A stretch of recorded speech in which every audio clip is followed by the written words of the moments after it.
afternoon. I'm Jamie with the Midland County Public Libraries, and this is Reagan. We're going to be talking about what we're reading. So we'll start with what Reagan's reading because it looks fun. Oh, cool. All right, so I'm a big true crime fan, and anyone that is kind of knows Ann Rule as being the mother of true crime.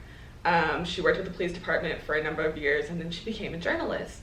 And her first big book, what really got her into this, was The Stranger Beside Me, which was about Ted Bundy.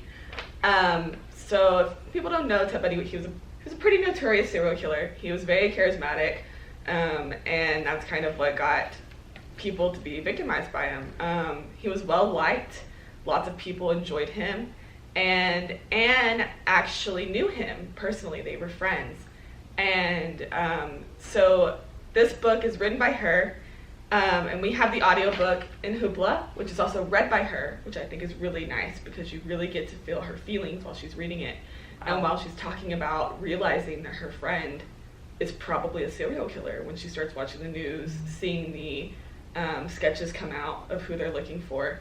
And she actually did call him in, but the police were like, oh no, it's not Ted. Yeah, and put her report to the bottom.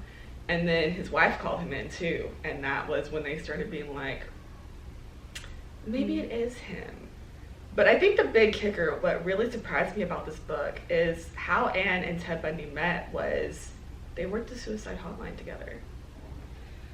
So there's one line in there, and I'm paraphrasing, but I believe she says, the crazy thing about knowing Ted was knowing how many lives he took and how many lives he saved. And that was really powerful for me. That is, because that is not something about him that I knew, but I haven't delved right. I didn't know it either until I started reading this, and then I was like, oh my gosh. Like, that is kind of crazy. It gave me chills, especially hearing it like from her view, because like you hear her voice waver, and you're like, wow. Like, I cannot imagine what this woman was going through. And she trusted him. Like, she would ask him, she'd be like, Ted, there's a serial killer on the loose. Would you walk me to my car? I don't feel safe. And it was him the whole time. But I don't think she was one of his No, she was out of his age range and out of his preference. I think he liked blonde. No, he liked brunettes, and she was a blonde. So she was safe. But thank God. Well, until the serial killers decide to switch up what they do, because that happen. Absolutely happens. Yeah. And still, until I believe he was 38 days out from his, he got the death penalty. And I believe he was 38 days out from his execution when he finally confessed and admitted that he actually did it. But until then, he maintained his innocence. Yeah. Some of them do, and then some of them want you to know, I did these terrible I'm so proud. things. Look at what I accomplished. Say my name everywhere. Crazy. That's really crazy. And with how people are really delving into their true crime now. Right, yeah. Which started a really big thing. Was it Capote? Yeah. Truman Capote did one of the first ones. Yeah, it was awesome. Yeah. So anyway, if you're interested, The Stranger Beside Me, Ann Rule, and we do have it available on Hoopla. We only have it on Hoopla. It is not available in the library, which is really awesome for you guys that are staying at home. That is one I will want to listen to. 100% recommended. Yeah. Okay, I went for a different vibe. I did been reading Dr. Dogs by Maria Godovich. I hope I said that correctly.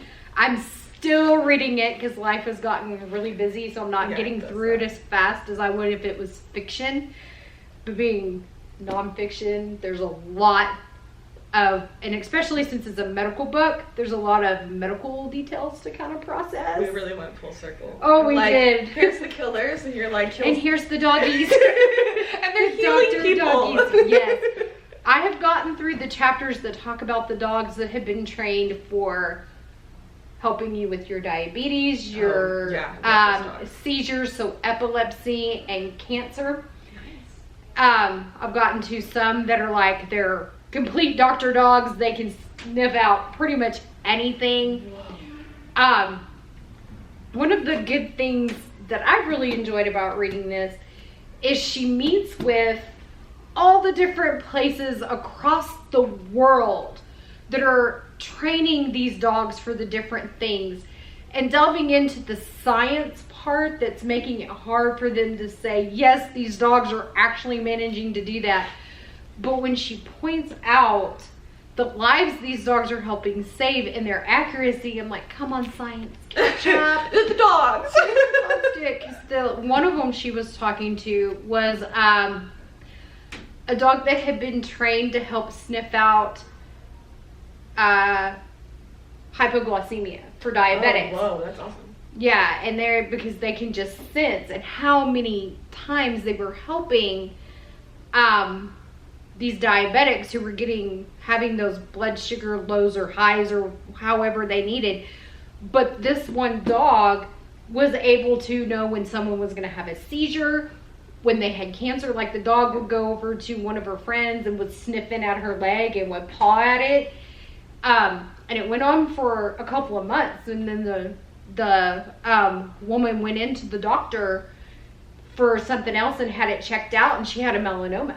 Oh, wow. And the dog knew. And the dog was trying to tell her. Yeah. And they're talking about how they're training them,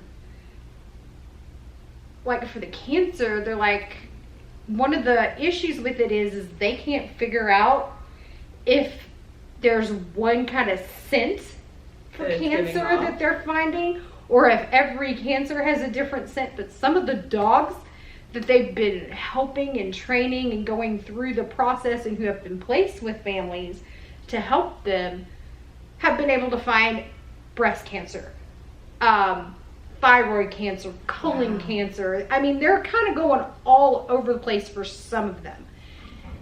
And there are just some dogs that are really good and they want to do this. Yeah.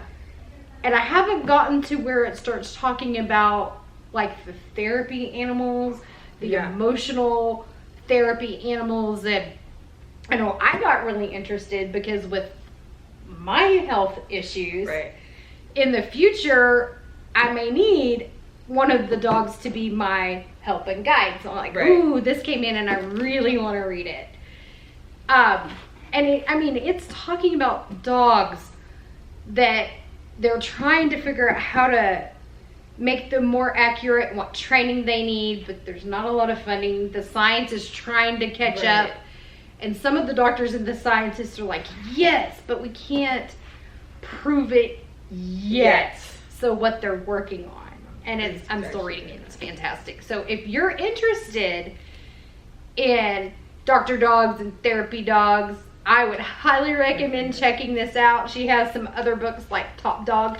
I haven't read that one, but I really want to, because her dealing with the dogs and her meeting all the people and the stories she shares are so touching. Oh my gosh, yeah. And it's fantastic. So yes, check it out.